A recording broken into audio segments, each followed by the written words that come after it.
हो गया। एक एक ठंडा लो ना।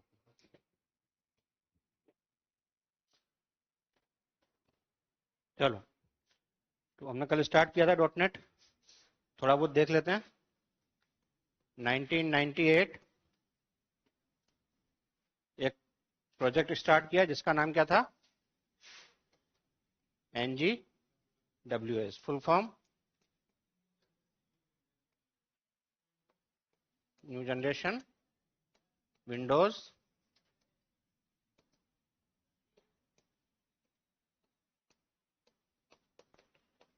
और ये नाम इंटरनली दिया गया था, ठीक है। Then 2000 official announcement,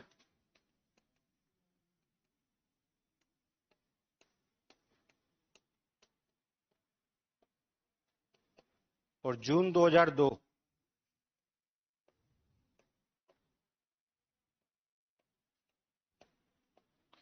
first version.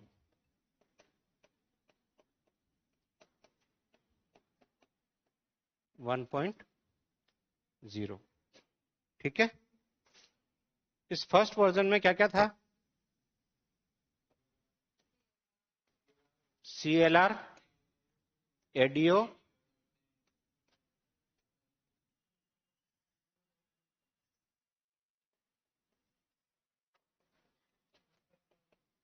और विंडोज फॉर्म, है ना।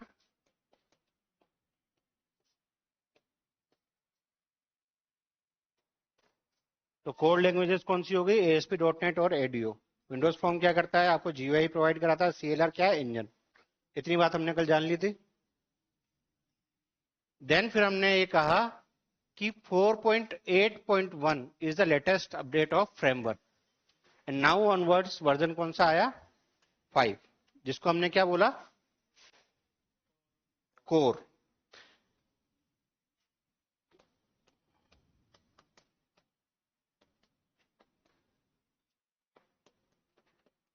.NET core. और उसके बाद 6.0, 7.0। तो हमने .NET कोर को .NET कब कहा था, कौन से वर्जन में, 22 में। 5 को कहा था, 5 तो कोर था। कौन सा वर्जन लॉन्च किया था,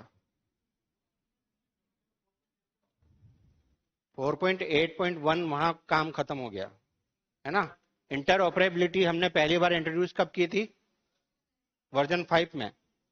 और कोर कब .NET में कन्वर्ट हुआ, 2020 में, 2020।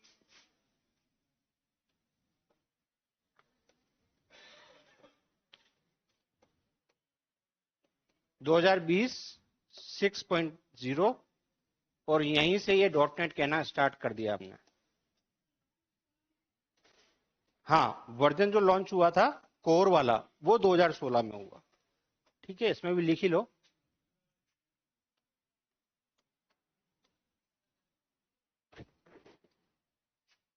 और उससे पहले वाले सारे वर्जन्स में क्या क्या था, जेनरिक्स, लिंक, असिंक्रोनस, अवेट, है ना, ये सारी चीजें जोड़ी थी, ठीक है। फिर हमने एक डायग्राम देखा था जिसको हमने कहा था build process of a program in .NET। पहला क्या है, source code,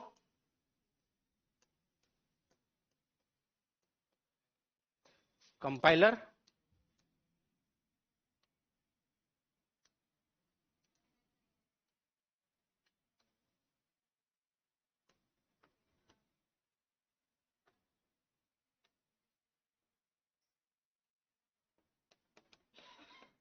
then MS Microsoft intermediate language, है ना। Then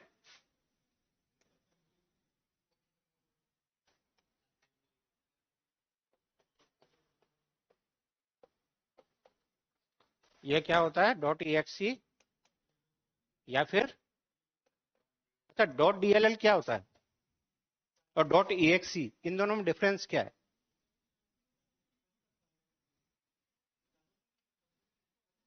dot .exe executable file होती है, डॉट .eal को कोई दूसरी एप्लीकेशन एक्वायर करती है ना। डॉट .dll किसी दूसरी एप्लीकेशन के द्वारा रन होता है, डायरेक्टली एग्जीक्यूटेबल फाइल नहीं होती है। देन CLR, देन बोलो JIT, just in machine code,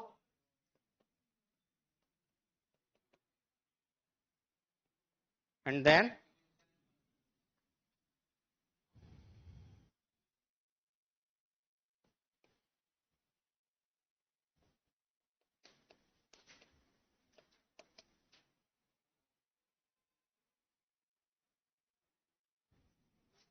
यहां तक सबको याद है? अब इसके बारे में लिखना शुरू करो।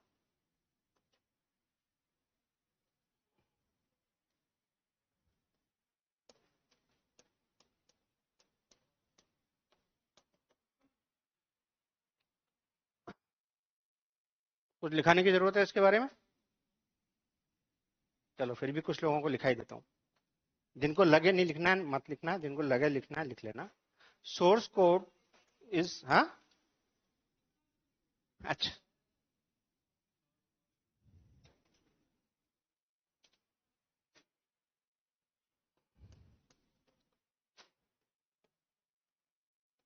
अरे यार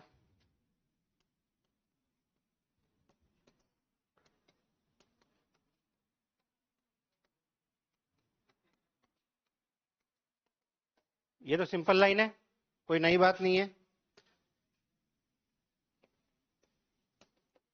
ये देखो, कंसोल डॉट राइट लाइन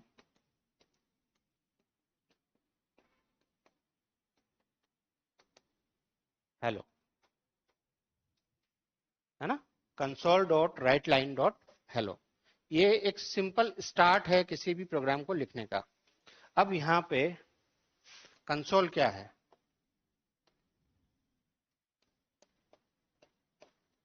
और ये क्या है, मेथड। ठीक है, FCL के अंदर यही सारी क्लास, यही सारे मेथड्स इनबिल्ट हैं, है ना। आपको अलग से इस क्लास को और इस मेथड को बनाने की जरूरत नहीं है, डायरेक्टली प्रोग्राम इनको एक्वायर कर लेगा इनकी लाइब्रेरी से। बात समझ में आ रही है? तो ये सोर्स कोड हो गया।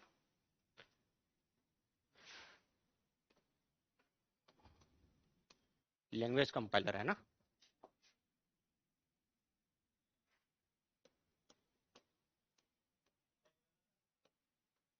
हाँ,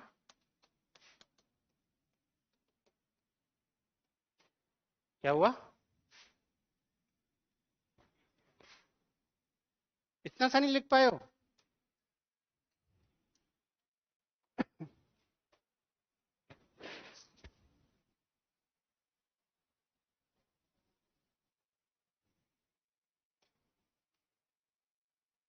धन्यवाद।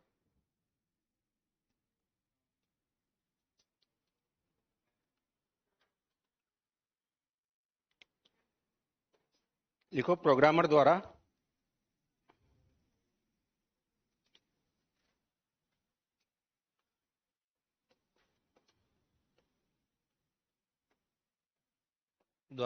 लिखे गए कोड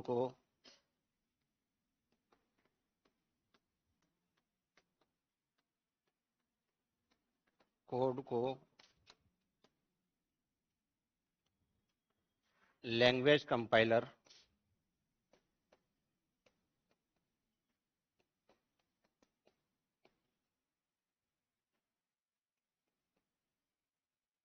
एक कंपाइल कोड में कन्वर्ट कर देता है।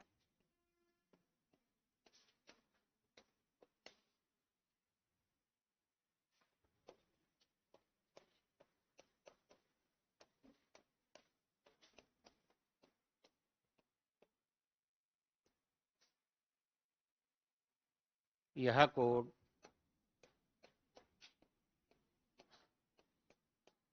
ना तो ह्यूमंस के लिए रीडेबल होता है,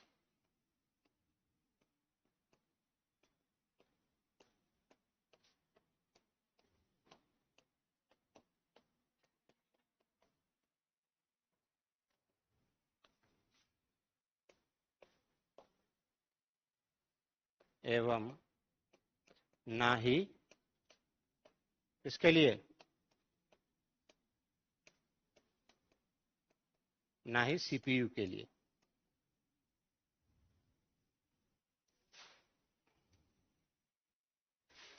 लेकिन याद रखने वाली बात है, ये जो कोड होता है ये मशीन कोड नहीं होता है ना, ये एक कंपाइल कोड ही है, ये मशीन कोड नहीं है।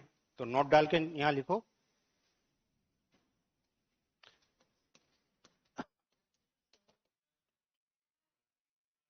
अरे एक सेकंड रुक जाओ यार।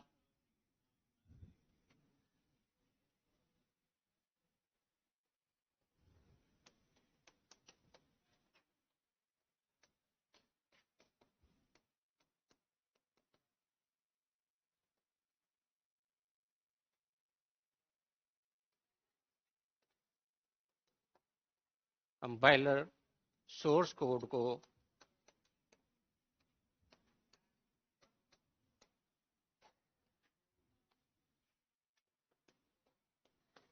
डायरेक्टली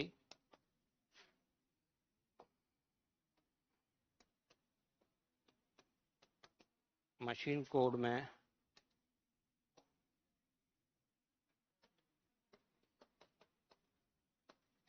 कन्वर्ट नहीं करता है।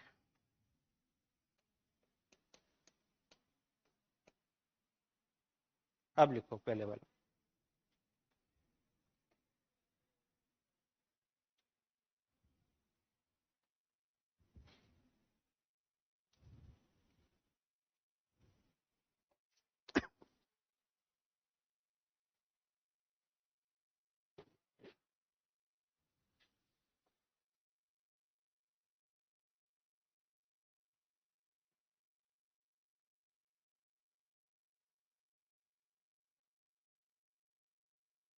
हाँ मोदी जी क्या कह रहे हैं?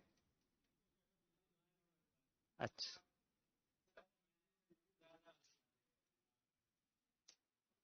आगे करूं? हाँ, कितना लेंदी है? देखो डॉट नेट तो आपकी कल खत्म हो जाएगी, उसके बाद AIML वही बताएंगे जब पढ़ाएंगे तब। सारे जादू आज ही, पिटारे आज ही थोड़ी खोलने हैं। ये तो हो गया पहला नोट। दूसरा नोट डालो।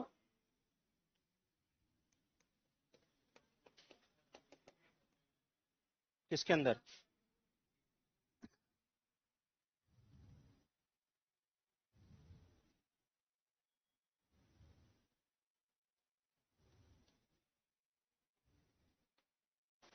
चलो उस नोट की जरूरत ही नहीं है, फिर छोड़ो, एक ही नोट बहुत है।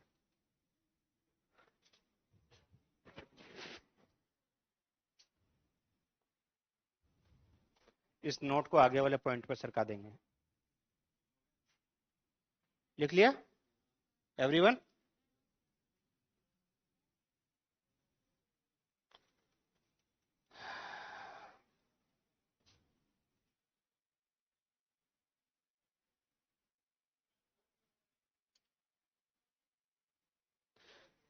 नेक्स्ट कौन सा है?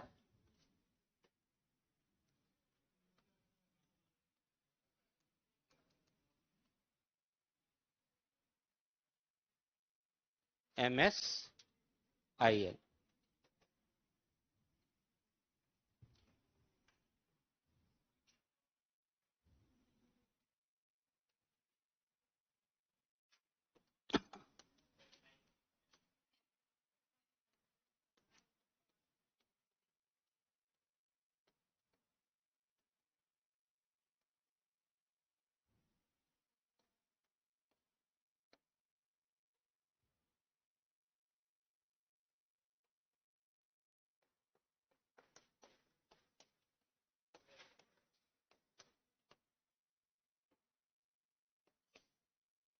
नहीं यार, यहाँ पे वो नोट लिखवाना था मुझे, जरूरी है।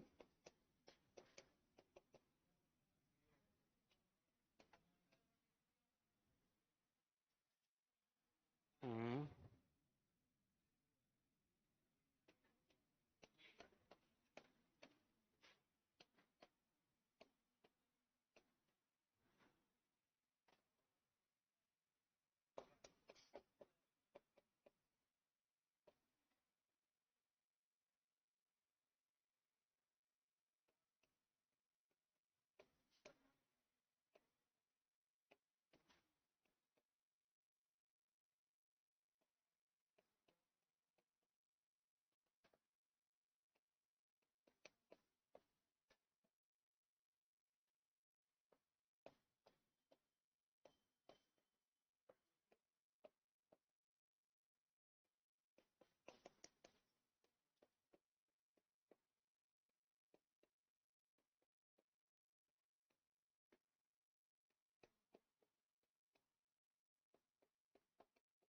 पहले ये लिख लो, हर लैंग्वेज के लिए अलग अलग कंपाइलर है। मेरे दिमाग में आया था, फिर वापस निकल गया, तो मोदी जी ने टोक दिया, तो फिर मैंने कहा अभी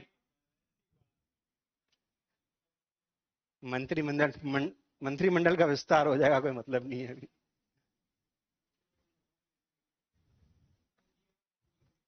हाँ हाँ,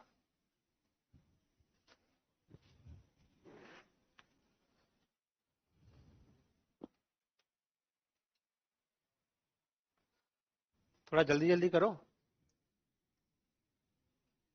क्योंकि अभी तो क्या आपको लग रहा है कि ये एक या दो बोर्ड में कंप्लीट हो रहा है।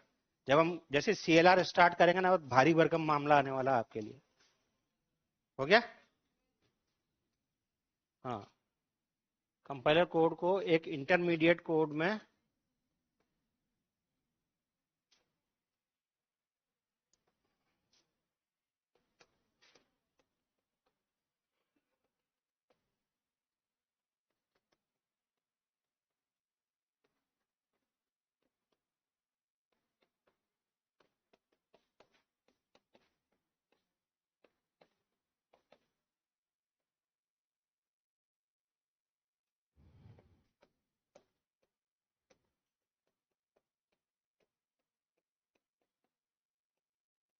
MSIL कंपाइलर कोड को एक इंटरमीडिएट कोड में कन्वर्ट कर देता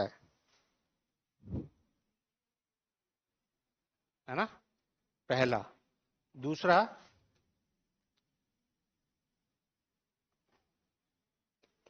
इन नाउअडेज,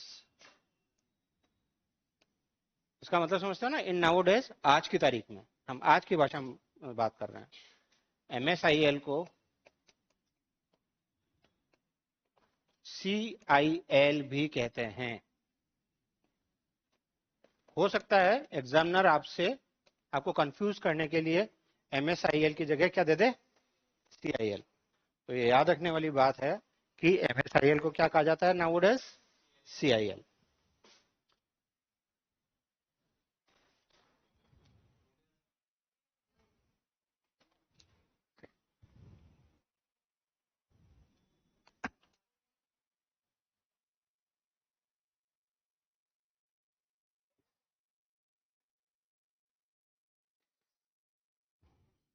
हो गया सबका?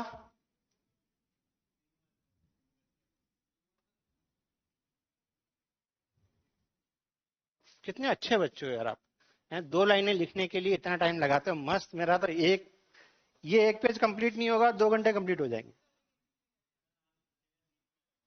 फिर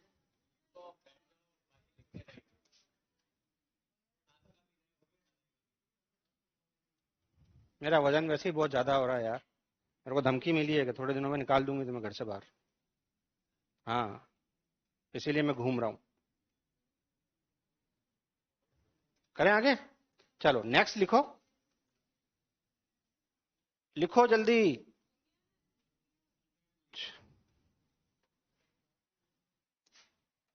MSIL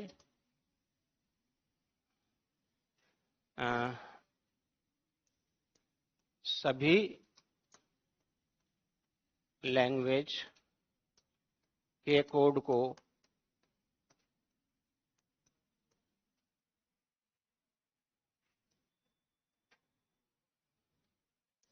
एक कॉमन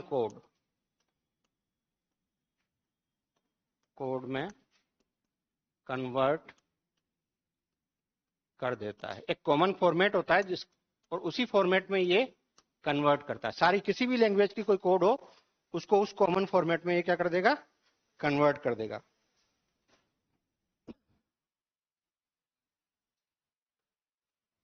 चल, इसी वजह से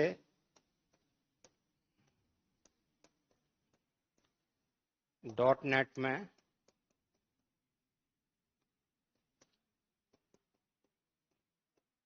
इंडिपेंडेंस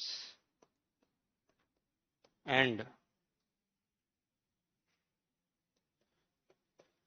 इंटरऑपरेबिलिटी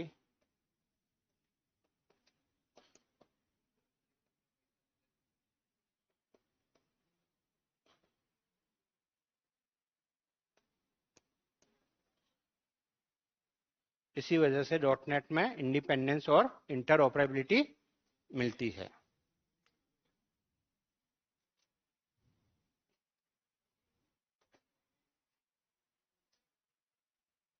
भाषण लिखने दो यार।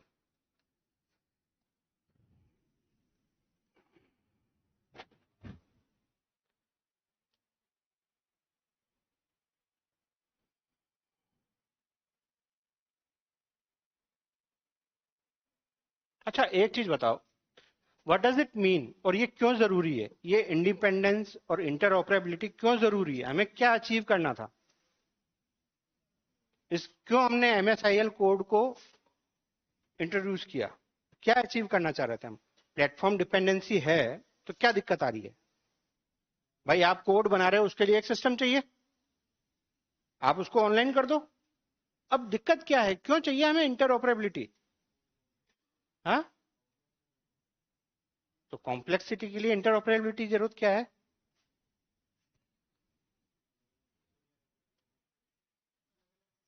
क्योंकि इसी ने अनेबल की आपकी सारी क्लाउड सर्विसेज। आज आपके मोबाइल पे आप जितना भी डेटा एक्सेस करते हो, क्या वो सारा डेटा आपके मोबाइल पे है, वो किसी और फॉर्मेट में किसी और जगह हो सकता है, लेकिन आपका मोबाइल बिना किसी सॉफ्टवेयर को इंस्टॉल किए उसे सपोर्ट कर रहा है, कर रहा है नहीं कर रहा। वो किस वजह से है, क्योंकि by default dot net framework आपके मोबाइल में होता है, जो इस सर्विसेज को, जो प्लेटफॉर्म इंडिपेंडेंस को और इंटरऑपरेटिबिलिटी, यहाँ पे इंडिपेंडेंस के साथ में लिख दो प्लेटफॉर्म,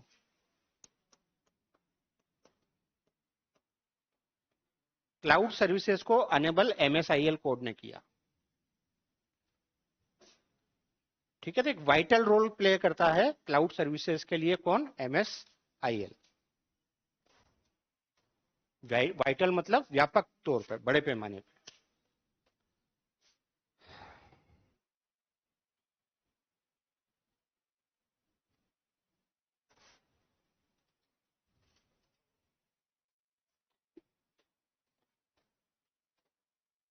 ठीक है, इंपॉर्टेंस ऑफ एमएसआईएल।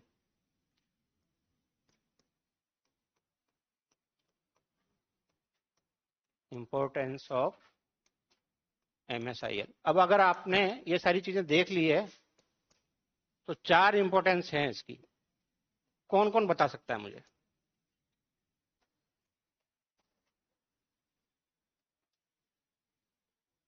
सबसे पहला तो यही है, मल्टीपल लैंग्वेज सपोर्ट करता है। हाँ, वही मल्टीपल लैंग्वेज को सपोर्ट करता है, मल्टीपल लैंग्वेज सपोर्ट। दूसरा, अरे इंटरऑपरेटिबिलिटी यार,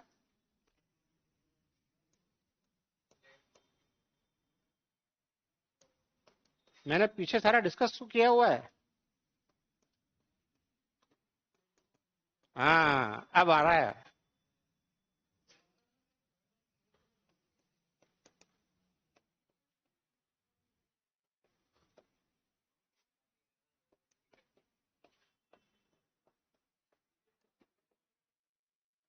एंड फोर वन,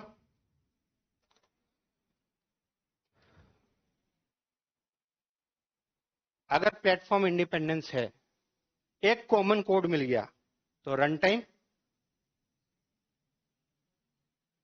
किसी भी कोड को एग्जीक्यूट होने के लिए अगर बहुत सारे सॉफ्टवेयर मिलकर करेंगे तो टाइम ज्यादा लगेगा, लेकिन अगर एक ही कोड है कॉमन और उसको उसी सिस्टम में रन होना, तो रन टाइम कम हुआ ना।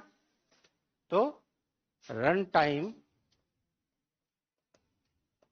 ऑप्टिमाइजेशन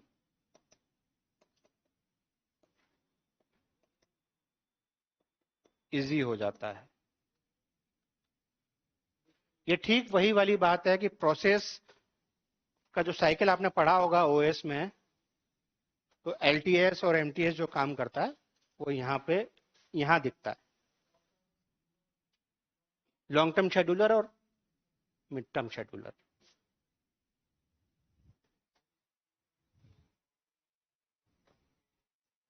हम्म,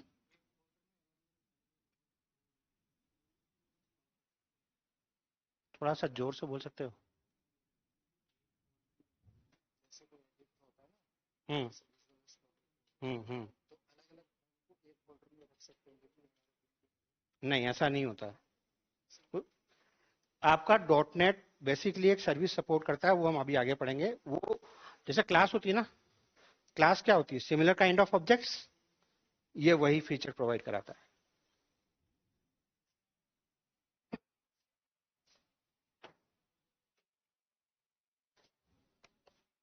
अब हेडिंग डालो असेंबली।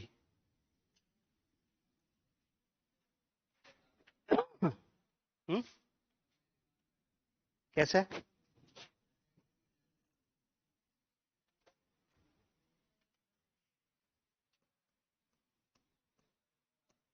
हाँ, संसद में जाना है। प्रोसेसर धीमा है यार।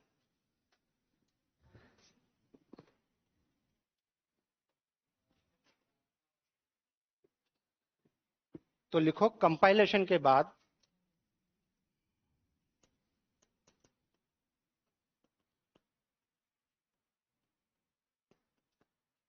कोड असेंबली के फॉर्मेट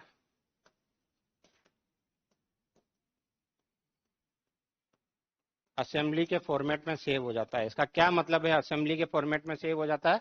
अभी हम देख रहे हैं।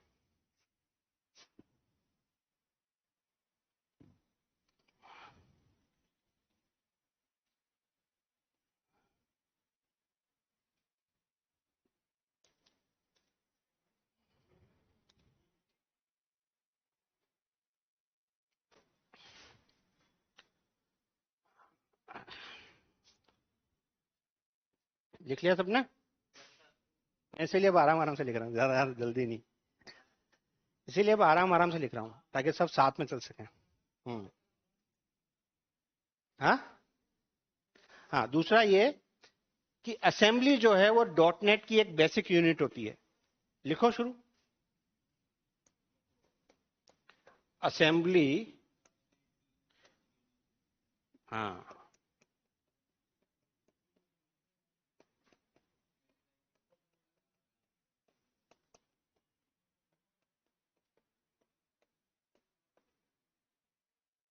It has two types.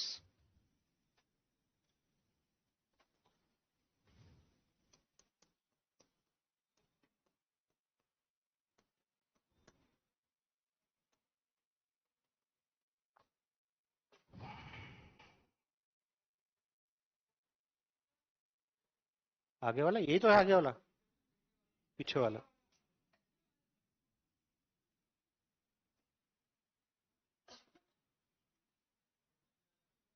It has two types. First is .exe assembly and second one is .dll assembly, also known as private and shared assembly.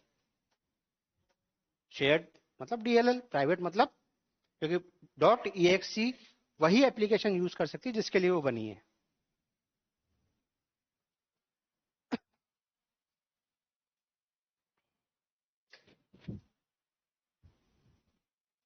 लिख लिया? चलो, it has two types, .exe और private assembly.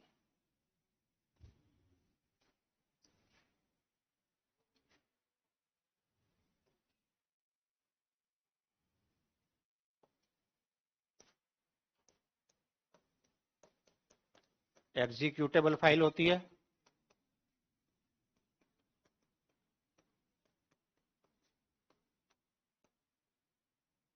दूसरा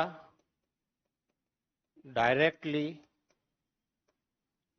run की जा सकती है।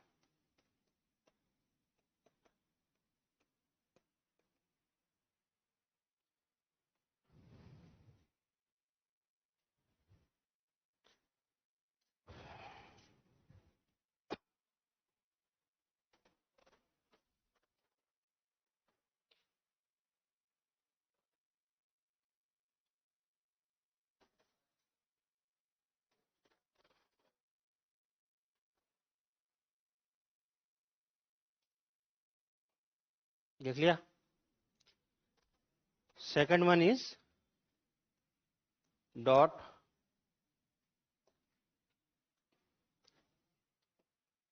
DLL और शेयर्ड असेंबली। DLL मतलब डायनामिक लिंक लाइब्रेरी होती है,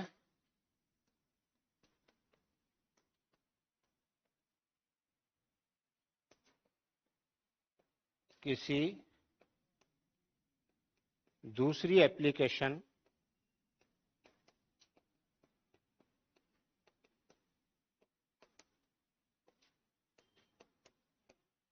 के द्वारा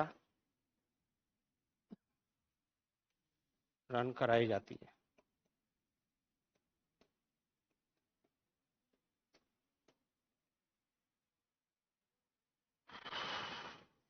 जाती है या जा सकती है लिख दो।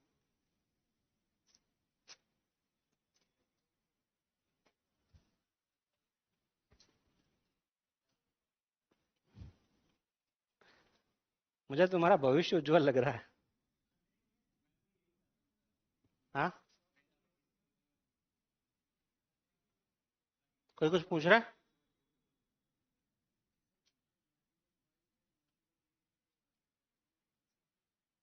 मल्टीपल फाइल्स में मल्टीपल लिंक्स एग्जीक्यूट हो सकते हैं, बिल्कुल हो सकते हैं, क्योंकि मैंने आपको बताया था ना कि एक पैकेज बन जाता है ना, .dll फाइल्स का पैकेज बन जाता है जैसा जो वर्जन होगा। इसीलिए ये ऑप्टिमाइजेशन यही होता है इसका। भाई अगर वो वर्जन 1.0 को सपोर्ट कर रहा है तो वो उस तरीके के DLL को उठाएगा, अगर वो वर्जन 2 को सपोर्ट कर रहा है तो उस तरीके की DLL को उठाएगा।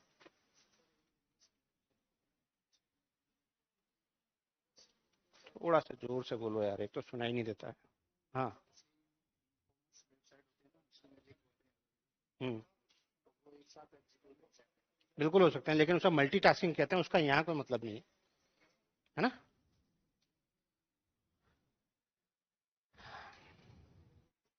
चलो, components of MSIL।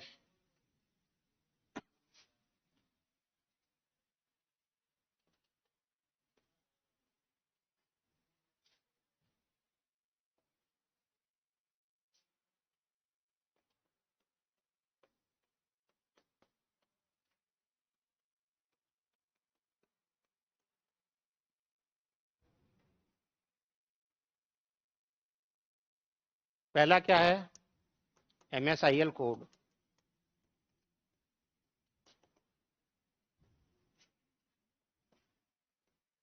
Also known as intermediate code. क्या कहलाएगा? इंटरमीडिएट कोड ही कहलाएगा, है ना। दूसरा है मेटा डेटा।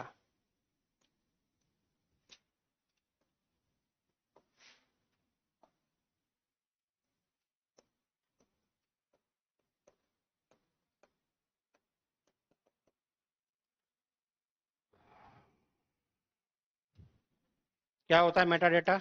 आपको छोड़ के डेटा अबाउट डेटा, इससे क्या मतलब निकलता है और क्यों चाहिए ये हमें? हाँ हाँ हाँ, तो ये क्यों चाहिए? अरे कीवर्ड तो मैंने कल एक बात बताई थी। इस इसने जब कोई सवाल पूछा था, मैंने कहा था कि कभी भी आपका CLR जब भी कुछ प्रोग्राम को रन कराता है तो वो पूरा कोड कॉपी नहीं करता, वो क्या करता है? मेटा डेटा या रेफरेंस, है ना। इसीलिए यहाँ काम आता है आपका मेटा डेटा। फर्स्ट वर्ड है data about data, run time को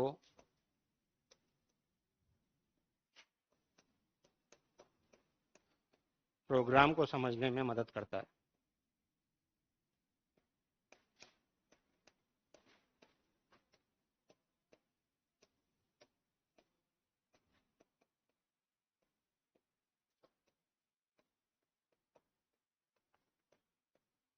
राइटिंग समझ में आ रही है ना, कोई दिक्कत तो नहीं है?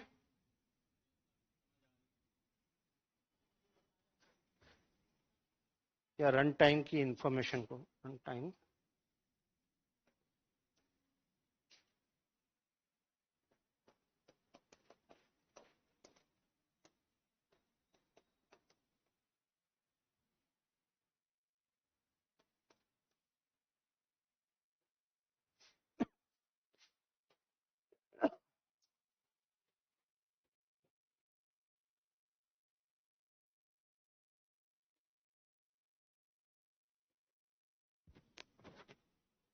तीसरा क्या है?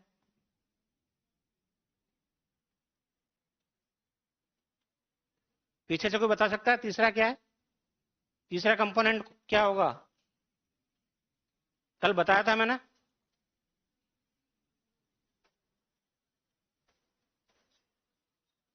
एनीबॉडी? पीछे से?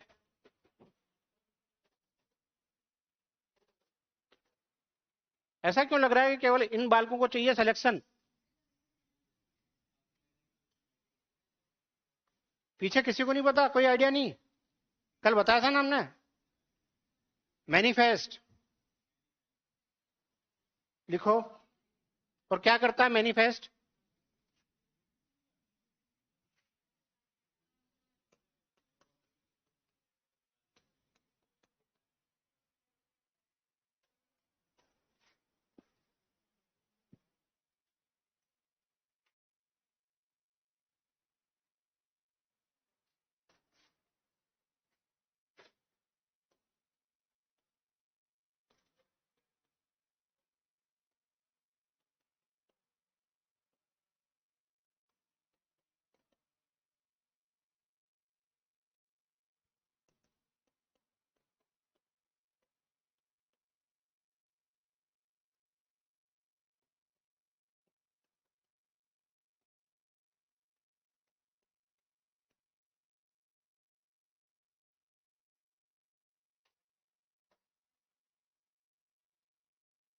असेंबली की। क्या क्या?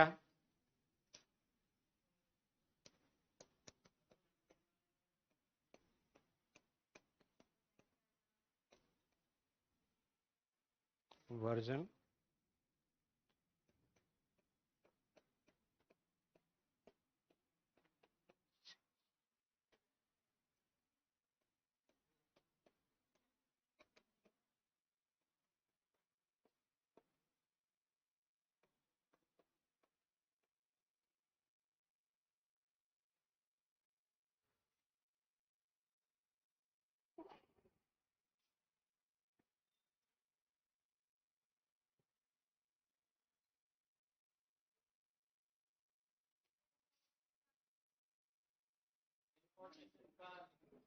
इंफॉर्मेशन लिंक प्रोवाइड कराता है। कहा नहीं, इंफॉर्मेशन लिंक।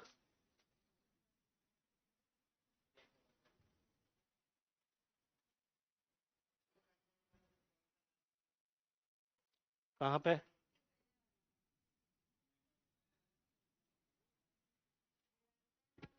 सीएलआर में आपको समझ में आएगा इसका मतलब।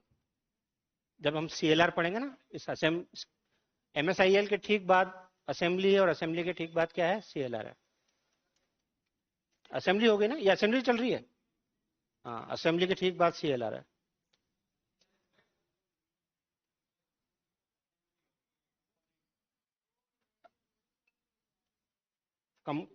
एमएसआई लिखा है क्या मैंने? अरे यार, कंपोनेंट्स ऑफ असेंबली है।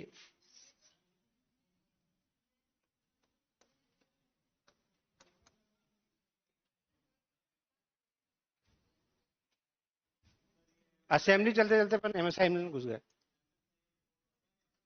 एमएसआईएल कोड ही होगा, असेंबली कोड, सॉरी, वहां पे भी दिक्कत है। हाँ,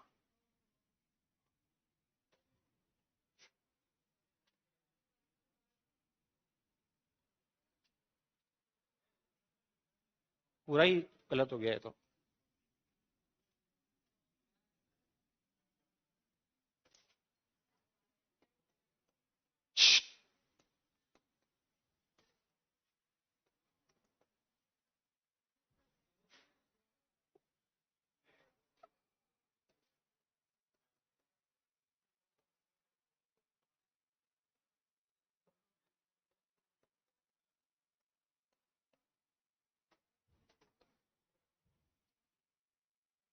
आप लोगों में से भी कोई बोला नहीं, बस डायरेक्टली लिखे ही जा रहे हैं। एक एक जना। हाँ हाँ।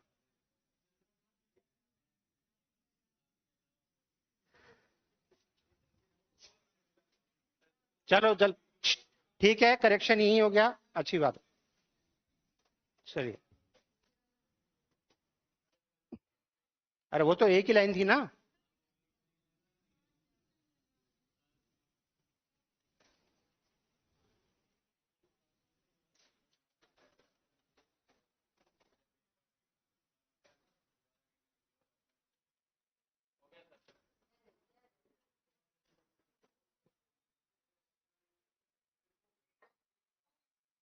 हो गया।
डन। सबका हो गया। हेडिंग डालो CLR।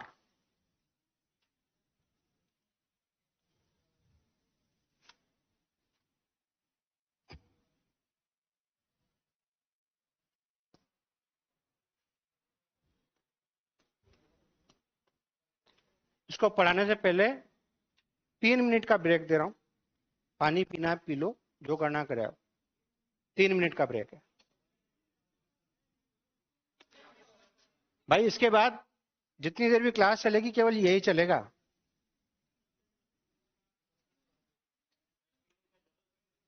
चलो 2 मिनट और दिए, 5।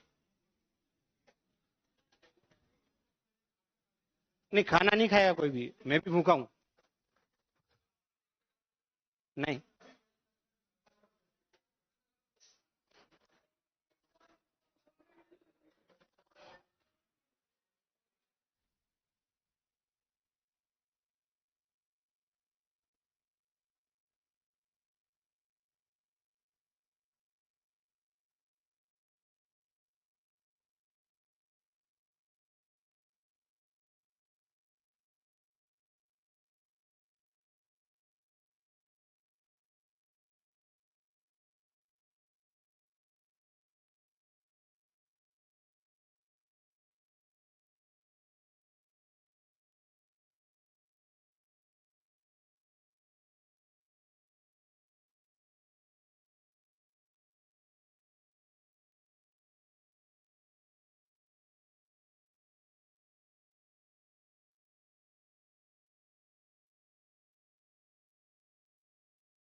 लो, आवाज आ रही है? करें शुरू?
चलो स्टार्ट करो।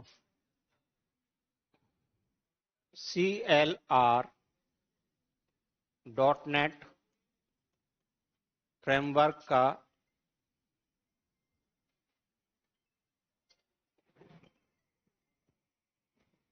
हेलो, हाँ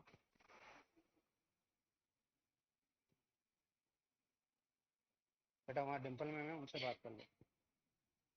वहाँ पे डिम्पल मैम है, उनसे बात कर लीजिए आप। ठीक है, एक बार KB 508 में चले जाओ, उनसे बात कर लो। बेटा मैं अभी बात नहीं कर पाऊंगा, थोड़ा बिजी हूँ, वैकेशन पे हूँ ना। नहीं, वहीं पे किसी और के नंबर लेके बात करो ना, वर्षा मैम से कहो कि वो थोड़ा सी बिजी है, वो बात नहीं कर पा रहे थे। आप मुझे डिम्पल मैम का नंबर दे दीजिए।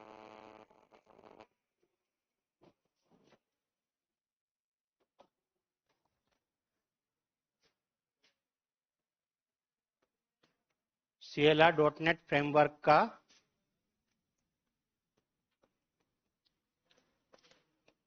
एग्जीक्यूशन इंजन होता है।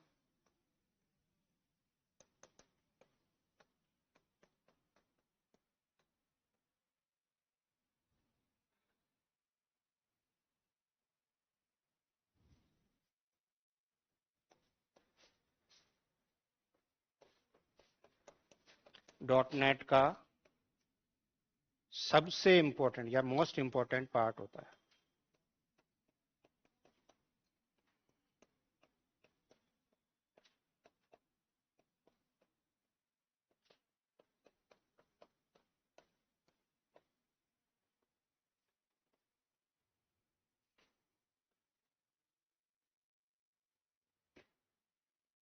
CLR के बिना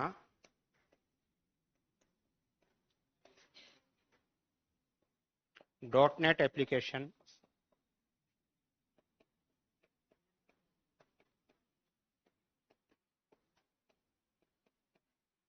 एग्जीक्यूट नहीं हो सकती।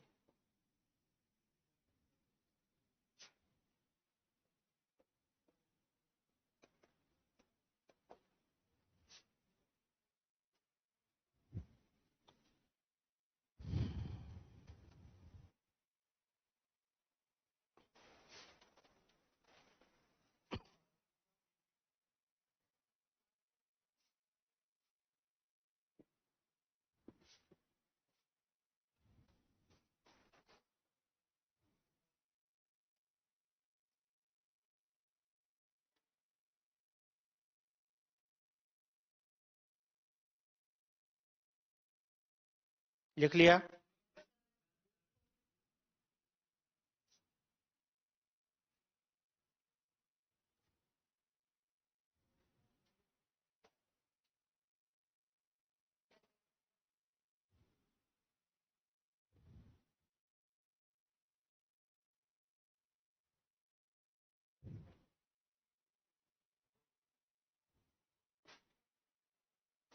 डन?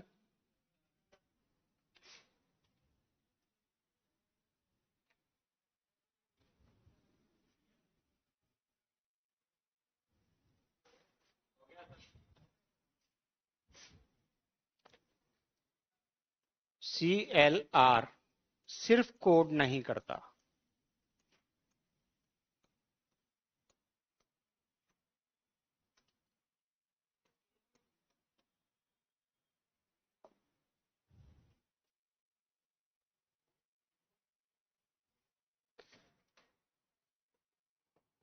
यह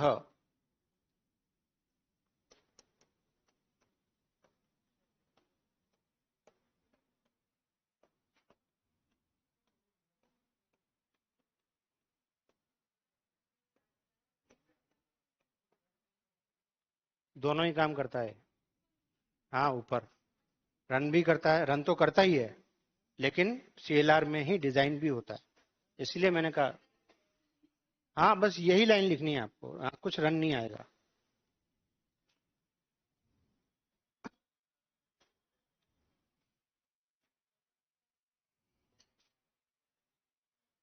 प्लस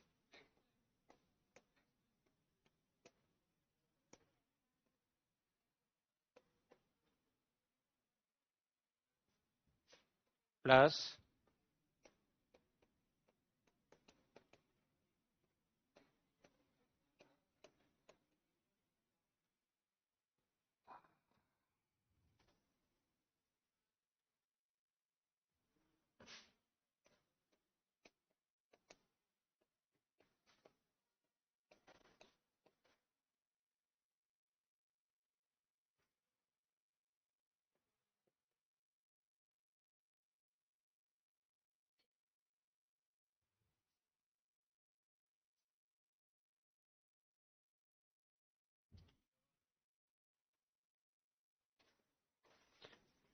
मतलब ये कोड इसके अंदर बनने के लिए ये सारी नेसेसरी चीजें, यानी बहुत सारी चीजें, MSIL कोड भी इसी में जाता है, ठीक है, JIT भी इसी का पार्ट है, CTS CLS भी इसी का पार्ट है, CLI यानी इंफ्रास्ट्रक्चर के सारे रूल्स इसी के अंदर लगे होते हैं।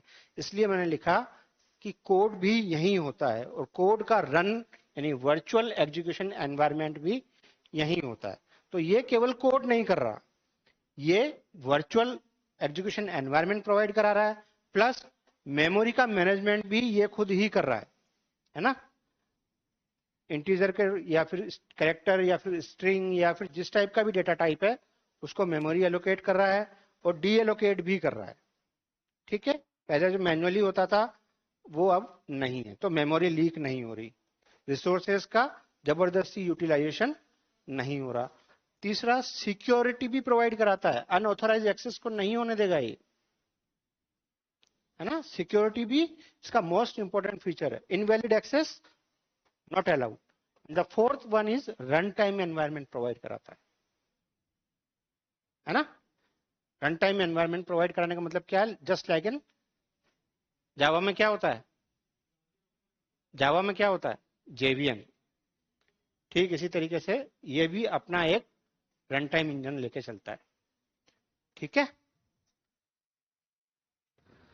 ये लिख लिया सबने? पीछे पीछे लास्ट लिख लिया? चलो नेक्स्ट लिखो, CLR OS यानी ऑपरेटिंग सिस्टम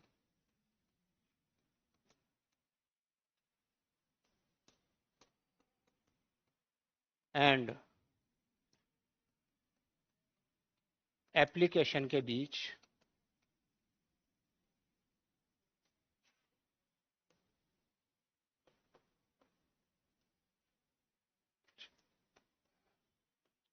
एक इंटेलिजेंट लेयर की तरह काम करता है।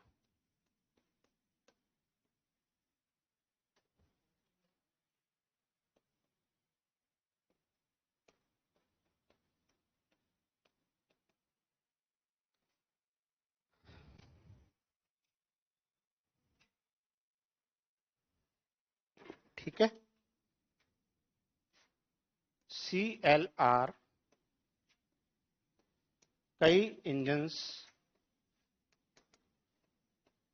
का कॉम्बिनेशन होता है।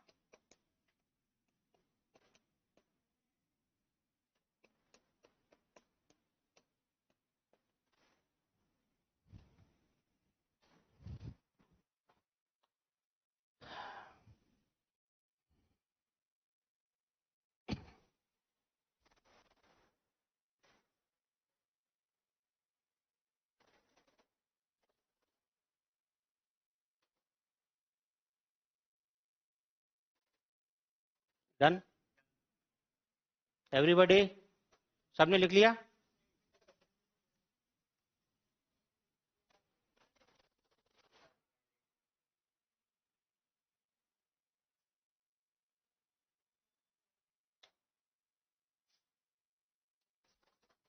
करें आगे? हेडिंग डालो, रेस्पॉन्सिबिलिटीज ऑफ CLR।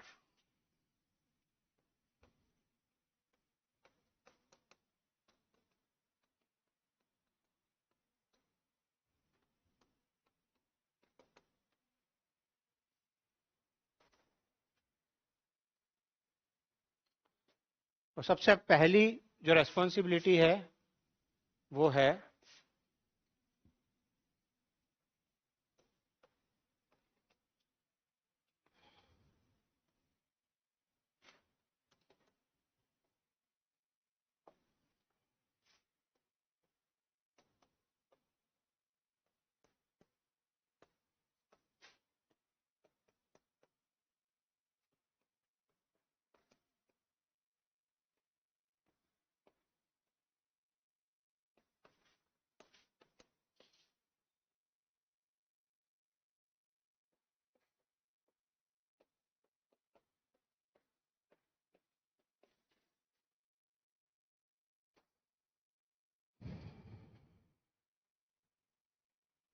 दूसरा है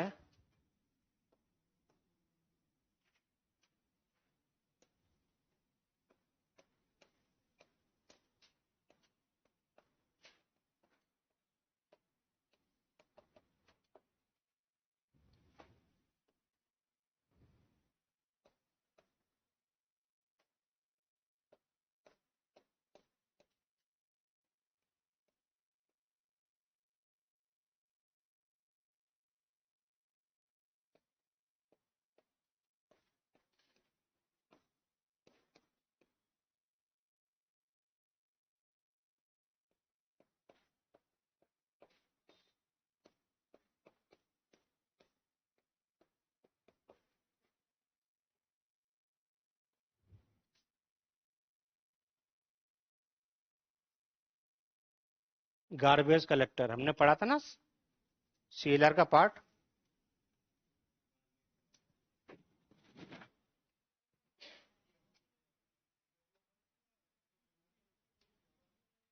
थोड़ा जोर से।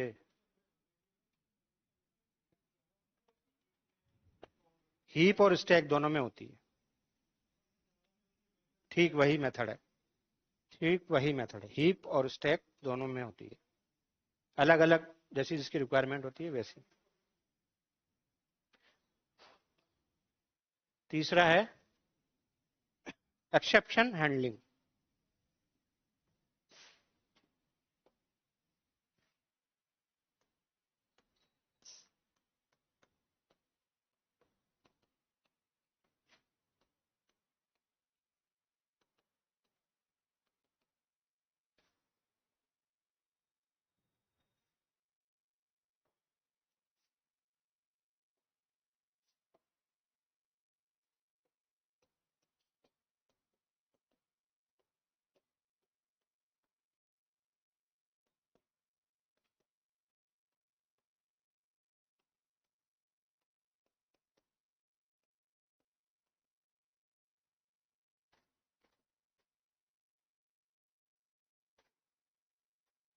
नेक्स्ट है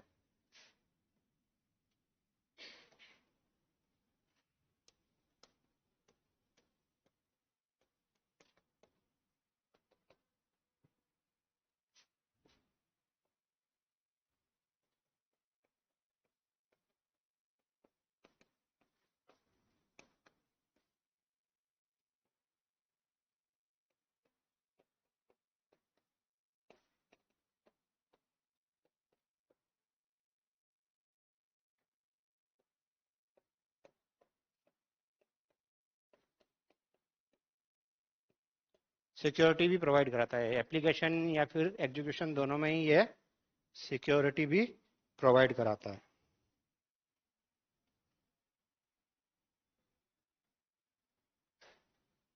लिख लिया? नेक्स्ट करूं? करें नेक्स्ट?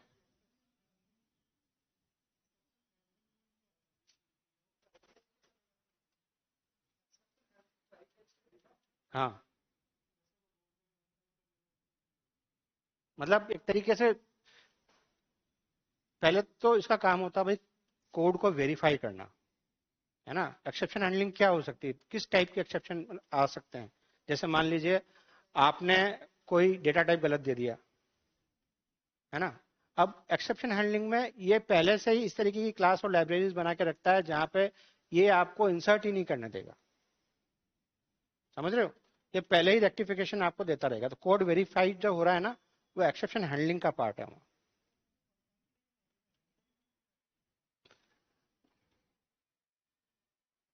रन टाइम में क्या एक्सेप्शन आ सकते हैं?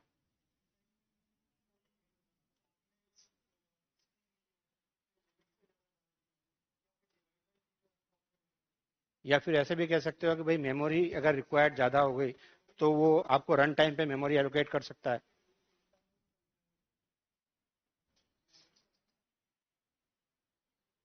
इसीलिए एक्सेप्शन हैंडलिंग इसका पार्ट है रन टाइम पे। नेक्स्ट है थ्रेड मैनेजमेंट।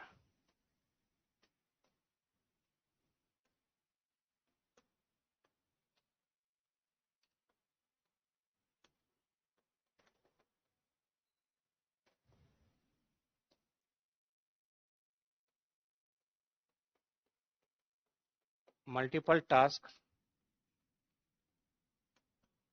को मैनेज करता है।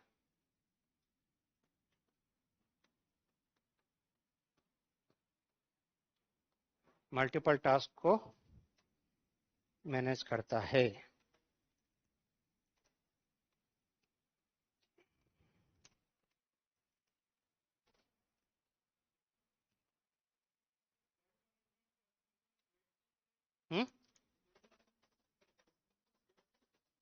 थोड़ा जोर से बोलो यार। असिंक्रोनस वेट से, हाँ, या फिर शेड्यूलिंग करके, है ना।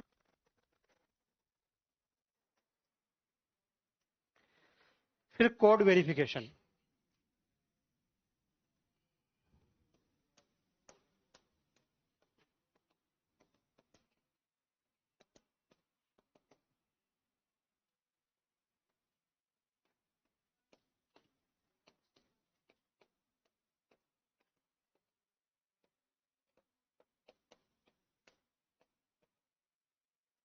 वो है ना, 4 कंडीशंस हैं उसकी।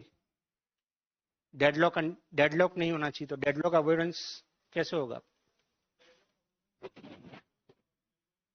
Hold and wait, no preemption, वो सारी चीजें यहाँ पे भी लागू होती हैं।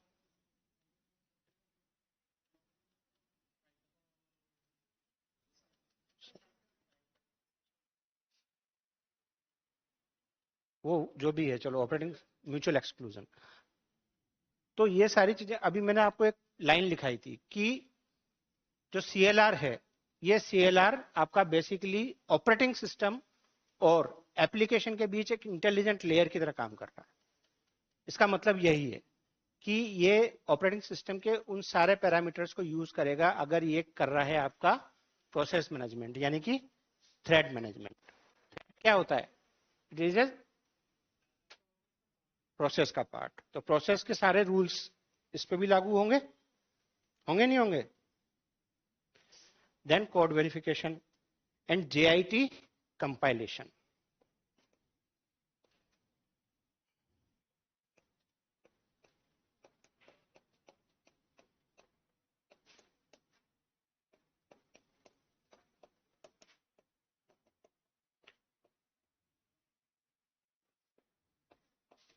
MSIL कोड को मशीन कोड में कन्वर्ट करता है.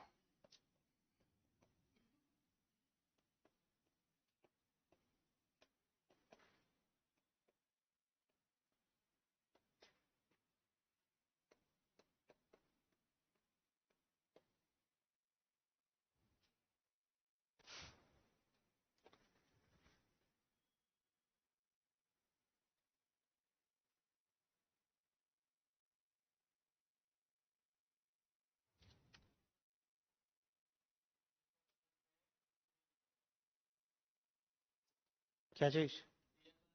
सब CLR में चल रहा है. CLR ही चल रहा है अभी तक. ये सब CLR का पार्ट है. मैंने शुरुआत में एक लाइन बोली थी जब पहली बार CLR वर्ड बोला था, यही भगवान है. ठीक है, लिख लिया ना सबने? अब हेडिंग डालो.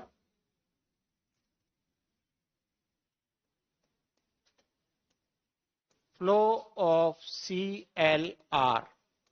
और ये हेडिंग, रुक जाओ, एक अलग से पेज लो, पेज को कर लो वर्टिकल. बिल्कुल ब्लैंक पेज लेना है, वर्टिकल लिखना है. वर्टिकल समझ रहे हो ना? अभी तक क्या लिख रहे हो? ऊपर से नीचे. अब दाएं से. चलो,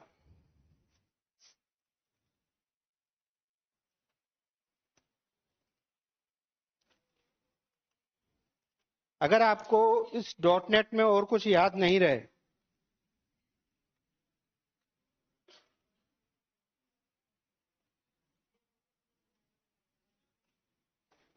अगर आपको इस .NET में और कुछ भी याद ना रहे तो इस फ्लो को याद जरूर कर जाना. ठीक है? सबसे पहले आता है आपका सोर्स कोड. सोर्स कोड किसका हो सकता है? एग्जाम्पल है C#. ठीक. It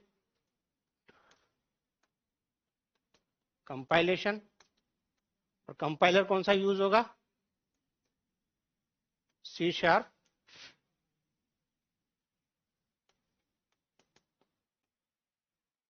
compiler. लिखते जाओ साथ साथ में. अभी ये बहुत घूमेगा, फिर बाद में कंफ्यूज हो जाओगे, इसलिए जैसे जैसे मैं बना रहा हूं, क्योंकि मेरे पास इतनी बड़ी जगह नहीं है.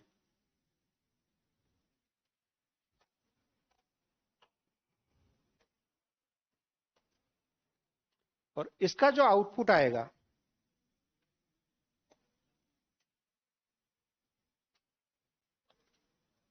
ये जाएगा MSIL में. और MSIL में एक इंटरमीडिएट कोड जनरेट हो जाएगा.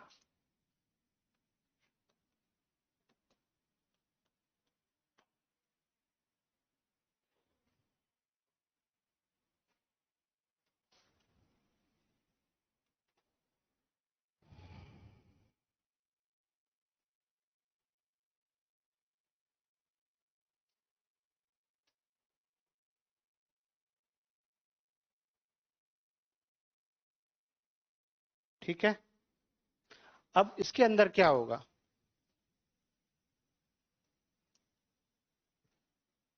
इसके अंदर होगा क्लास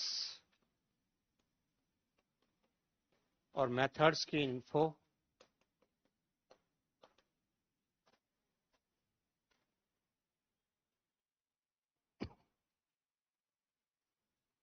असेंबली की इन्फो, किस असेंबली में जाने वाला है.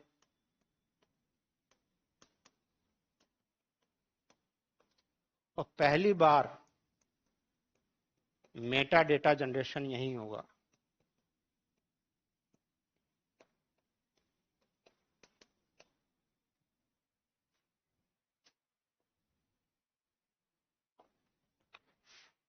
step 1, step 2 and step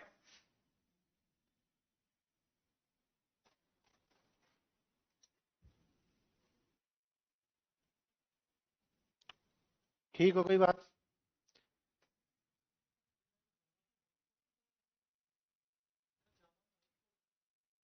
यहीं पे तो कॉमन कोड बन रहा है ना, उसी को तो अपन MSIL कोड कह रहे हैं।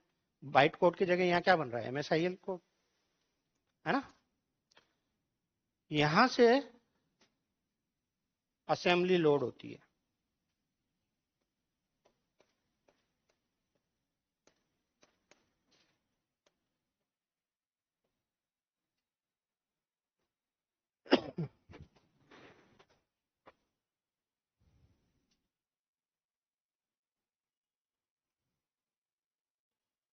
और इसमें क्या क्या होता है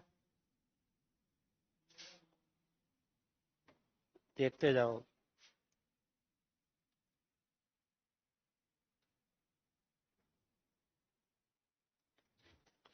सबसे पहले जो प्रोसेस होती है वो सारी यहाँ अटैच होती हैं।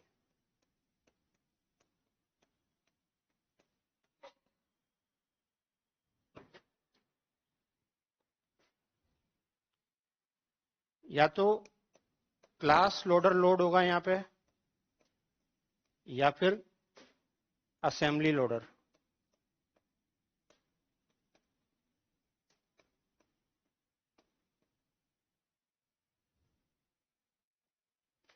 और यहीं पे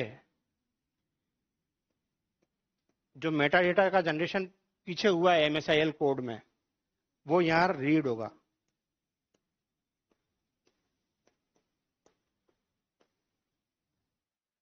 तो ये कौन सा हो गया, 3 स्टेप 4।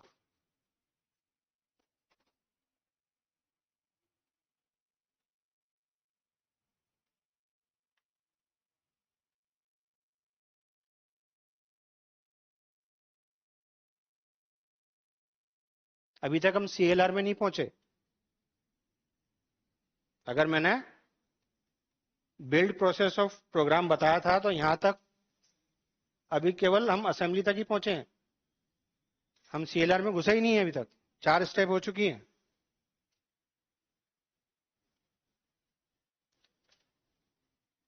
हो गया सबका।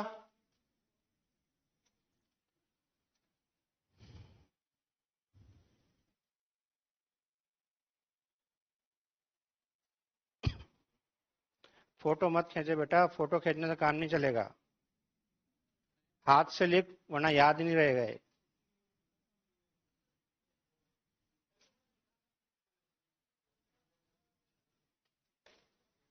ऑलवेज रिमेंबर, आप जितना वर्चुअल दुनिया में जियोगे उतना ही आपकी मेमोरी पे फर्क पड़ेगा, है ना।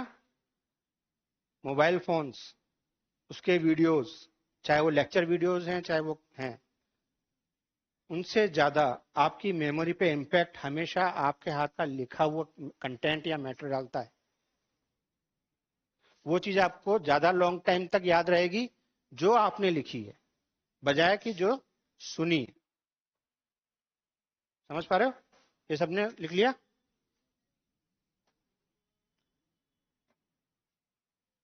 CLR इंट्रोड्यूस हो जाता है।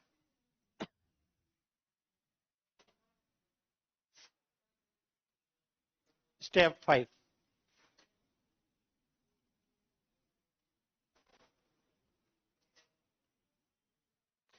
ये क्या करता है,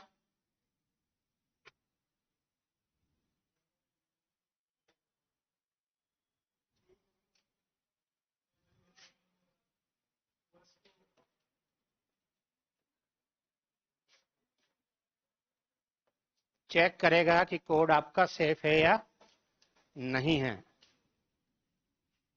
अब सारे काम CLR ही करेगा, अब CLR का पार्ट ही करता जाएगा बस। हाँ, तो अब इसी के पार्ट बनेंगे सारे।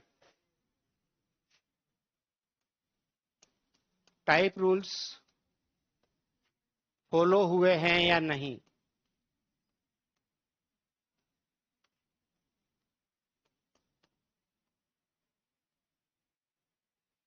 कोई इनवैलिड एक्सेस तो नहीं है।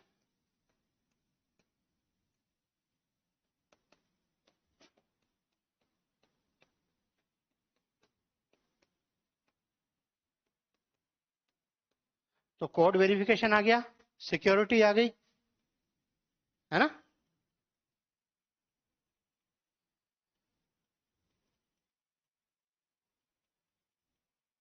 और इसी फेज को हम कहते हैं यहां पे CLR का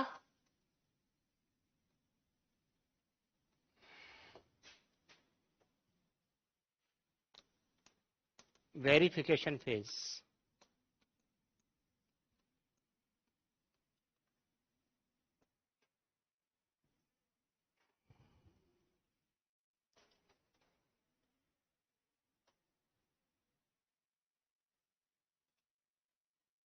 डन।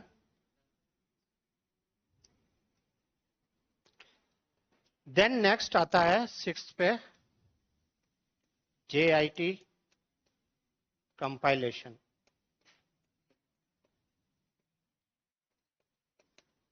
अब ये सब CLR ही कर रहा है, लेकिन जब ये सारी चीजें हो जाएगी तो ये कहां आएगा, ये यहां आएगा।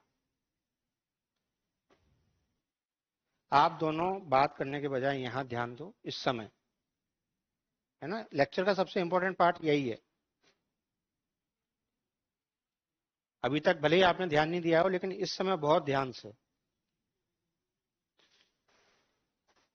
कोड वेरीफाइड हो गया, चेक कर लिया इनवैलिड तो नहीं है, चेक कर लिया सारे टाइप रूल्स फॉलो हो रहे हैं नहीं हो रहे हैं, ये भी कर लिया कि कोड सेफ है या नहीं है। अगर ये वेरिफिकेशन फेज कंप्लीट हो गया, देन यहां से ओरिजिनली प्रोग्राम की फर्स्ट टाइम कॉल होता है मेथड, ठीक है, या जो भी क्लास लाइब्रेरी FCL का काम यहां से स्टार्ट होता है। तो इसके क्या क्या काम है वो लिखो।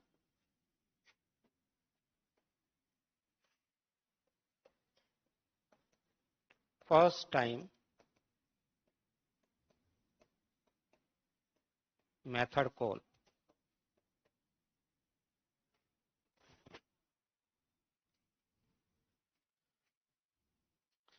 MSIL native machine code call. What do you mean by native machine code? ना, दो तरीके के कोड होते हैं, या तो वो नेटिव होगा या वो हाइब्रिड होगा। स्पेसिफिक एप्लीकेशन के लिए बनाया गया कोड, और हाइब्रिड मतलब वो कोड किसी भी एप्लीकेशन पे चल सकता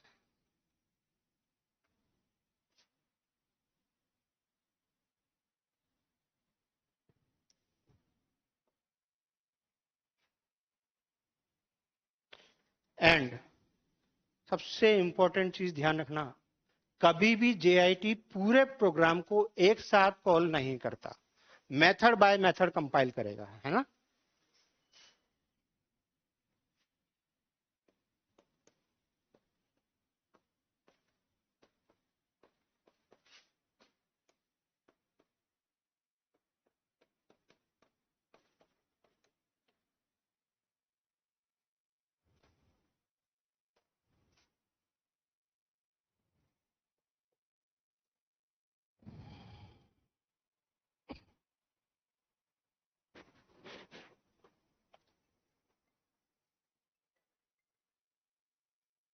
क्लास में हूं।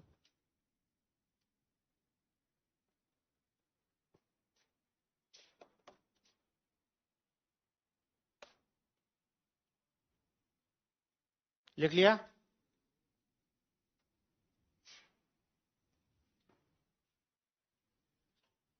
7th है ना, कौन सा पॉइंट है?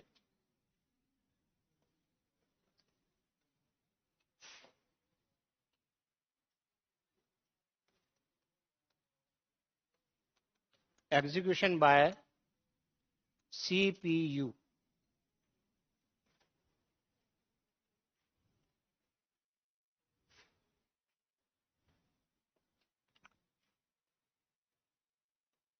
Native code executed by CPU. CLR monitor the process in background.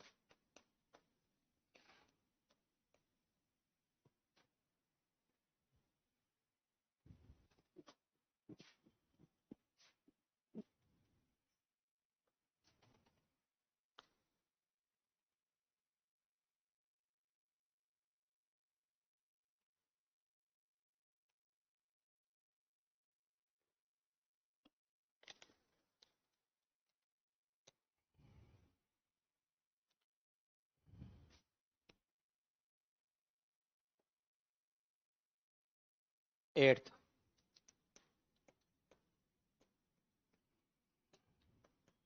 memory allocation.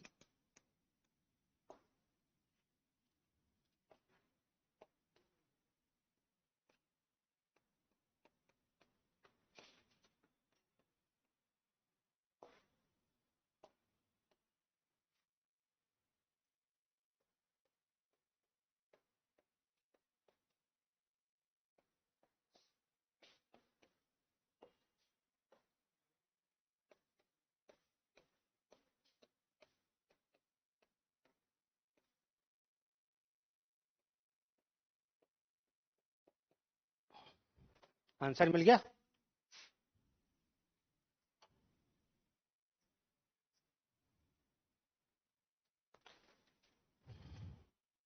जब मेमोरी एलोकेशन होता है तो हीप और स्टैक दोनों का यूज करेगा। रेफरेंसेस ही कॉल होते हैं, ध्यान रखना, ऑब्जेक्ट कॉल नहीं होगा। मैंने बताया था ना बार बार।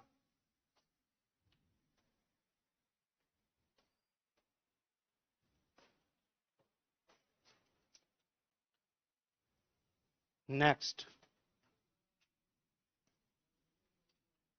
बाकी है?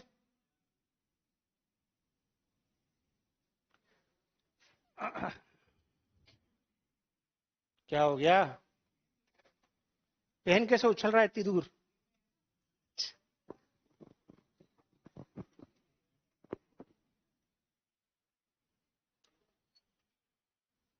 मोबाइल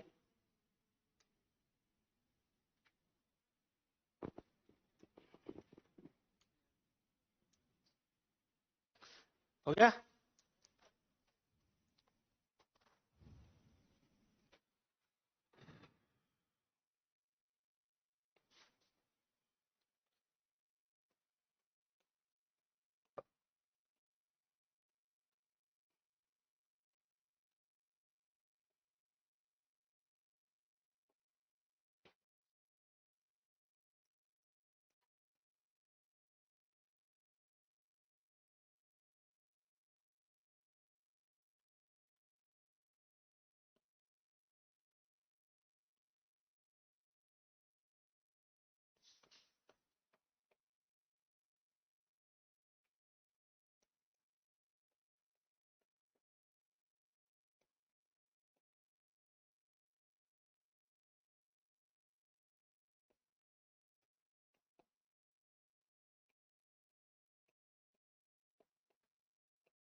लास्ट कहाँ है? अभी कहाँ लास्ट है? अभी तो स्टार्ट है। हाँ, अच्छा, इसीलिए मैंने कहा था वर्टिकल लिखना। हाँ, तो आगे वर्टिकल पूरा इसलिए तो आएगा ना, नीचे दूसरा पेज स्टार्ट करो। हाँ हाँ, वो मैंने वर्टिकल इसीलिए लिया है क्योंकि एक पेज आ जाएगा फिर दूसरा पेज आ जाएगा।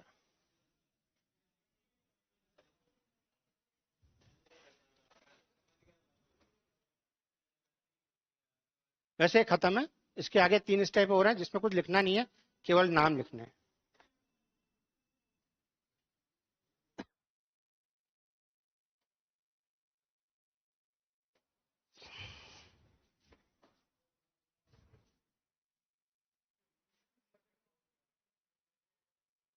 देन है एक्सेप्शन हैंडलिंग।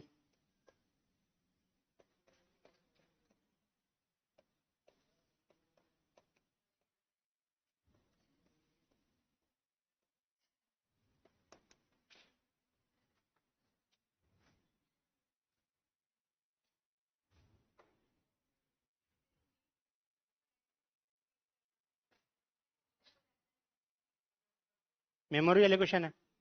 हाँ, समझ नहीं आया ना? देखो, 2 तरीके की मेमोरी हम यूज करते हैं किसी भी डेटा को स्टोर करने के लिए। Either it is in heap और स्टैक। डेटा स्ट्रक्चर में पढ़ाई है क्या होता है हीप, क्या होता है स्टैक। स्टैक मतलब LIFO, last in first out. ऐसे ही क्यू भी होता है, लेकिन यहाँ पे ये क्या यूज कर रहा है, हीप।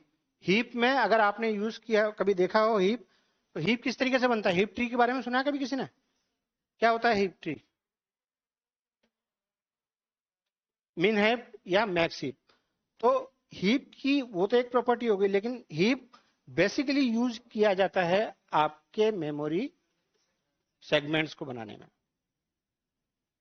ठीक है, बात समझ में आ रही है? और stack last in first out के कॉन्सेप्ट पे। तो रेफरेंसेस, जब आप हीप कब यूज कर रहे हो? जब आपको इंडेक्सिंग करनी हो। हीप कब यूज कर रहे हो आप? जब आप इंडेक्सिंग करोगे। और स्टैक कब यूज कर रहे हो? जब आपको ऑब्जेक्ट स्टोर करने हो। बात समझ पा रहे हो? इंडेक्सिंग पढ़ा है ना ओएस में? ओएस में पढ़ा होगा ना इंडेक्सिंग। तो जब आपको सीएलआर के क्लास मेथड्स या लाइब्रेरी में इंडेक्सिंग का यूज करना है, जब आपको रेफरेंस कॉल करना है, तो आप हीप का यूज करोगे। जब आपको ऑब्जेक्ट्स स्टोर करने हैं तो आप किसका यूज कर रहे हो? स्टैक का। क्यों ऐसा क्यों हो रहा है? क्योंकि एफसीएल में पैकेजेस हैं। एफसीएल में क्या है? पैकेजेस हैं। पैकेजेस बहुत सारी क्लास को रख रहा है, और class is a similar kind of collection of similar kind of objects. एक क्लास क्या है? एक कार कब कार बनती है? जब कार से रिलेटेड सारे कंपोनेंट्स उसमें होंगे। ऐसा थोड़ी हो सकता है कि कार का टायर बस का है। नहीं समझे बात को? अरे क्लास क्या होती है? डेफिनेशन क्या है क्लास की? हाँ, collection of objects. Which kind of, है ना? तो अब जैसे सिस्टम से रिलेटेड है, एक क्लास बनी सिस्टम से रिलेटेड, तो सिस्टम डॉट आईओ, है ना, system dot info, system what ever, जो भी सिस्टम से रिलेटेड सारी इंफॉर्मेशन हैं वो उस क्लास के अंदर है। समझ पा रहे हो? अगर मुझे किसी बस की कोई क्लास बनानी है तो बस के कंपोनेंट्स के सारे ऑब्जेक्ट्स उसके अंदर है। तो जो एफसीएल है वो बेसिकली पैकेजेस प्रोवाइड कराता है, और पैकेजेस के अंदर क्या है? क्लास, और क्लास ऑब्जेक्ट्स। लेकिन मैंने आपको बताया जीआईटी क्या कर रहा है? जब वो कंपाइल करता है, वो मेथड कंपाइल करता है, कंपाइलेशन मेथड बाय मेथड। और उसके लिए वो पूरा कोड नहीं ले रहा हो, वो क्या ले रहा है? रेफरेंस, है ना? क्योंकि अगर वो पूरा का पूरा कोड ले लेगा तो आपको, मैंने पहले भी बताया, ये थ्रेड मैनेजमेंट भी करता है। और थ्रेड मैनेजमेंट का क्या मतलब होता है? मल्टीपल प्रोसेसेस को साइमल्टेनियस चलाता है, मल्टीटास्किंग है। जब मल्टीपल प्रोसेस को साइमल्टेनियसली चलाएगा तो रेम पे कितना दबाव पड़ेगा अगर पूरा का पूरा कोड कॉपी कर लिया जाए, है ना? That's why only references is called, if required then object will be identified. समझ रहे हो? समझ रहे हो? नहीं आया समझ में? अगर जिसको समझ में नहीं आया बोलो, हाथ खड़े करो। सबको आ गया? लगता नहीं है शक्लों से।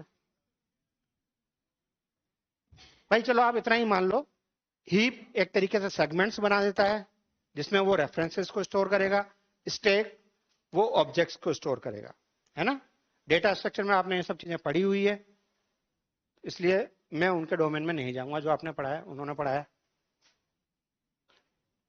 एक्सेप्शन हैंडलिंग हो गया, कुछ नहीं कराना है इसमें, क्या कराना है। देन असेंबली मैनेजमेंट,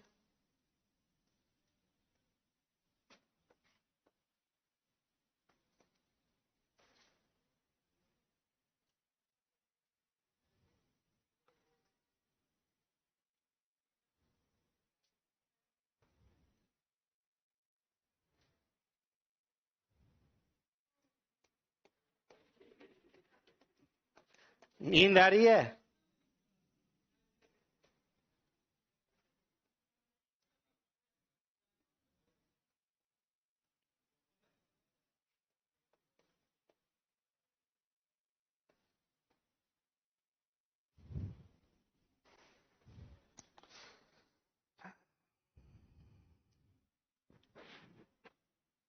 अच्छा, थ्रेट मैनेजमेंट तो रह गया ना इसमें।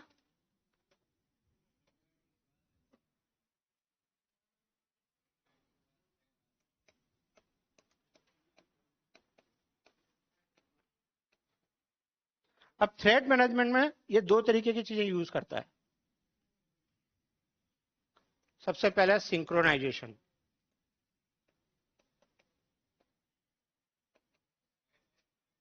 Plus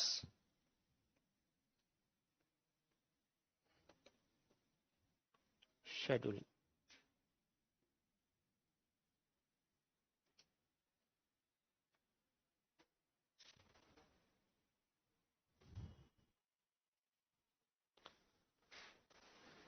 And the last step is 14, which is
हो गया।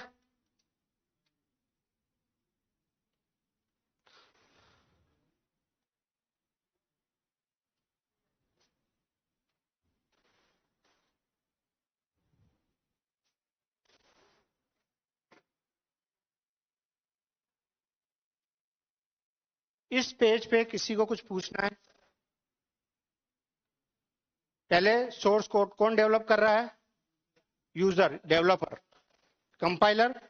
हर लैंग्वेज के हिसाब से सी शार्प, अगर सी शार्प में कोड डिजाइन हुआ है तो सी शार्प कंपाइलर, वीबी में डिजाइन हुआ है वीबी कंपाइलर, एएसपी में डिजाइन हुआ है तो एएसपी कंपाइलर। देन तीसरा है एमएसआईएल कोड, एक तरीके का इंटरमीडिएट कोड। इंटरमीडिएट कोड मतलब common code as per the rules and regulation of .NET। जैसे जावा में बाइट कोड बनता है ना। हर लैंग्वेज के 60+ लैंग्वेजेस का कॉमन कोड बन सकता है यहाँ पे, और वो सारा एक ही फॉर्मेट में होगा, उसको हम कहते हैं इंटरमीडिएट कोड। उसके अंदर क्या क्या है? Class, method info, assembly info और मेटा डेटा का पहली बार जनरेशन कहाँ हो रहा है? मेटा डेटा मतलब data about data. Then assembly load होती है, और असेंबली जब लोड होगी तो जितनी भी प्रोसेसेस उस प्रोग्राम से रिलेटेड है वो अटैच होना शुरू होंगी। फिर लोडर, लोडर क्या करता है? लोडर का काम क्या होता है? लोड करता है किसको? हाँ, पूरे के पूरे प्रोग्राम को या उसके पॉइंटर को? उसके एड्रेस को लोड करता है। पूरा का पूरा प्रोग्राम लोड कभी नहीं होता, ध्यान रखना, है ना। देन मेटा डेटा रीड होता है, भैया क्या चीज है, किसको कर रहे हैं, क्या मेथड है, क्या क्लास है, ठीक है। देन CLR वेरिफिकेशन, ये वेरिफिकेशन फेज है, और इसके अंदर केवल वेरीफाइड होता है कि जो आपने कोड लिखा है वो एज पर द रूल्स है कि नहीं है, उसके टाइप्स रूल्स सारे फॉलो हुए हैं कि नहीं हुए हैं, इंटीजर है तो इंटीजर, है ना, और फ्लोट है तो फ्लोट, कैरेक्टर है तो कैरेक्टर, स्ट्रिंग है तो स्ट्रिंग, है ना, मिक्स ना हो जाए डेटा टाइप्स आपस में। देन कोई इनवैलिड एक्सेस तो नहीं है, सिक्योरिटी भी प्रोवाइड यहीं पे ये चेक कर रहा है। जब ये सारा हो जाता है देन JIT भी आता है भाई, और यहां पहली बार कंपाइलेशन शुरू होता है। कंपाइलेशन मतलब उस प्रोग्राम को एग्जीक्यूशन शुरू होता है। फर्स्ट टाइम मेथड यहां पे कॉल किया जाता है, और मेथड कॉल होने का मतलब क्या हो गया, रेफरेंस कॉल होता है मेथड का, है ना। Then native machine code, native code मतलब स्पेसिफिकली किसी भी एप्लीकेशन के लिए लिखा गया कोड। अगर यहां लिखता मैं hybrid, then anybody multiple machine पे। और हमेशा ध्यान रखना मेथड बाय मेथड कंपाइल होगा, डायरेक्टली सारा प्रोग्राम एक साथ कंपाइल नहीं होता है। Execution by CPU, native code executed by CPU and monitored by CLR in the background. ये ठीक वही एग्जांपल है जो मैंने आपको दिया था, क्या कि अगर आप रेस्टोरेंट में गए और आपने अगर खाने का ऑर्डर किया है तो खाना बैकग्राउंड में बन रहा है और उसकी मॉनिटरिंग CLR कर रहा है, ठीक है। तो कोई भी प्रोसेस अगर बहुत लॉन्ग है तो प्रोसेस बैकग्राउंड में चलती रहेगी जब तक कि उसका आउटपुट जनरेट नहीं हो जाता, और उसका मॉनिटरिंग कौन करेगा, CLR। Then memory allocation heap और स्टैक दोनों में होती है, और हीप में होगा उसका रेफरेंस और स्टैक में क्या होगा, उसका object. Garbage collector, roots, roots क्या होता है, रूट्स मैंने लिखा रूट्स एंड रीचेबल ऑब्जेक्ट को छोड़ करके, पेरेंटल क्लास, है ना, या फिर अनयूज्ड ऑब्जेक्ट्स। अनयूज्ड ऑब्जेक्ट्स को तो ये रिमूव कर देगी, और किनको रखेगी, या तो रूट होगा यानी पेरेंटल नोड होगा, और या फिर रीचेबल ऑब्जेक्ट्स जो भी उससे रिलेटेड ऑब्जेक्ट्स हैं। Then exception handling, assembly management, security, thread, thread management में सिंक्रोनाइजेशन एंड शेड्यूलिंग दोनों होंगी, ठीक है। अब शेड्यूलिंग क्या होती है, SJF, ये सब आपने पढ़ी रखे होंगे, ये मुझे बताने की जरूरत नहीं है। एंड देन फाइनली क्या होगा, एग्जीक्यूशन। तो यहां आकर के आपके उस डायग्राम का जो मैंने बनवाया था, CLR, FCL, ASP.NET और Radio.NET का पहला पार्ट यानी पहला वर्ड कंप्लीट हुआ है, CLR कंप्लीट हो गया, है ना। तो CLR से रिलेटेड हमने जितने भी डिवाइडेशन किए थे वो सारे कंप्लीट हो गए। अब बचा है आपका FCL और दोनों कोर लैंग्वेजेस, वो हम कल पढ़ेंगे, ठीक है।